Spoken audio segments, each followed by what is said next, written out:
आज गोरिया स्टेज पर चढ़ी तो माहौल गरम होगी।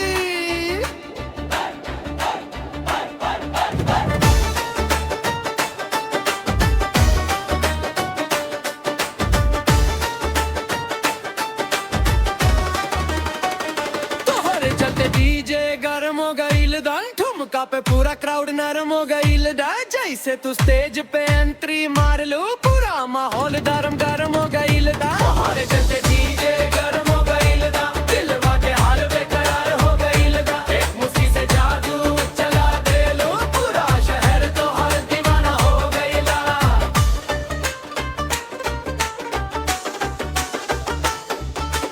लाल चुनरिया लहर लहर जाए का, देख वाला दिल हार जाएगा। धीरे धीरे जब तू मुस्कावे लो, सुतल दिलवा जाग जाएगा।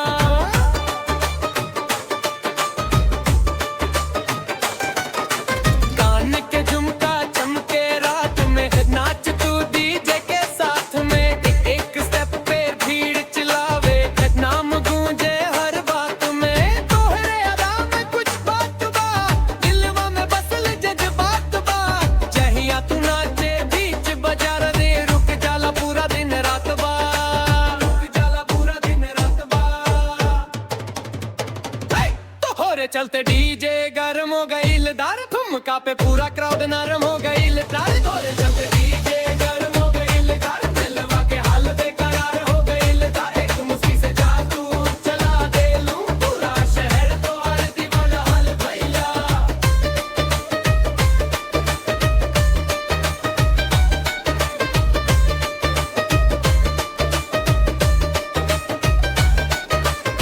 डीजे पे जब बेस गिर जाला, वेद लइका सब झूमे लागेला। तोरे ठुमका के जादू देख मेला पूरा घूमे लागेला।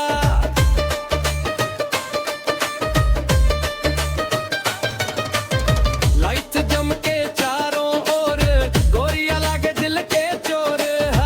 एक नजरिया घुमा दे लुए, दिलवा हो गईल कमजोर है। मोबाइल उठा के वीडियो बने, रील्स में पूरा ट्रेंड चले।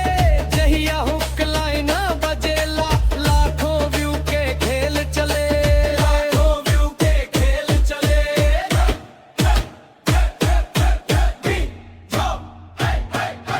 कभी न कोई रोक सके, डीजे भी जोश में झोंक सके।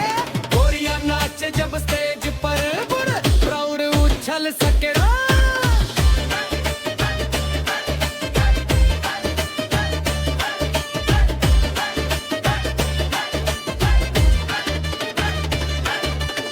गांव से शहर का चर्चा बार, तोरे नाम के किस्सा बारा। जहिया तू हाथ हिलावे लुगी, दिलवा में नया नशा बार।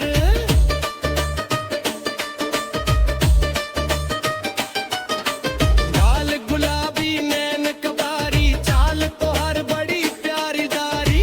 एक मुस्की पे जान लुगा दी, तू लगे लू सबसे न्यारी यारी।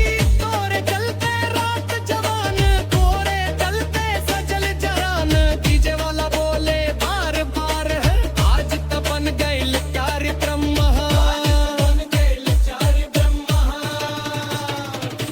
तोरे चलते डीजे गरम हो गईल चार, ठुमका पे पूरा क्राउड नरम हो गईल।